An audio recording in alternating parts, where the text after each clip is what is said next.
আমরা তো আজান তো দূরের কথা, আজান দিয়ে যদি মসজিদের মাধ্যমে আজান দেয়, মুয়াজ্জিন যখন আজান দেয় মসজিদের মাইক দিয়ে যখন হাইয়া আলাস সালাহ হাইয়া আলাল ফালাহ বলে, যখন মুয়াজ্জিন আল্লাহু আকবার যখন শুরু দিক দিয়ে আল্লাহু আকবার মুয়াজ্জিন বলেন, বুঝাইতেছে আল্লাহু আকবার ডান দিক থেকে কে বড়? আল্লাহ বড়। দ্বিতীয়বার বলে আল্লাহু আকবার, বাম দিক থেকে আল্লাহ বড়। তৃতীয়বার বলে আল্লাহু আকবার, সামনের দিক দিয়ে আল্লাহ বড়। চতুর্থবার যখন আল্লাহু আকবার বলে, মুয়াজ্জিন তখন বুঝাইতেছেন পিছনের দিক থেকেও আল্লাহ বড়।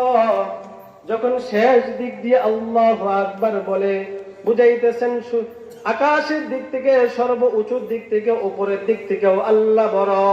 যখন শেষবার আল্লাহু আকবার বলেন, তখন বুঝাইতেছেন নিচের দিক থেকেও আল্লাহ বড়।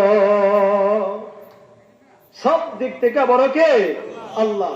তাহলে আল্লাহর নাম শুনলে আমাদের ইমানের মাধ্যমে জজবা তৈরি হয় না। আমরা তো এমন মুসলমান, আজকে এই মাহফিলের মাধ্যমে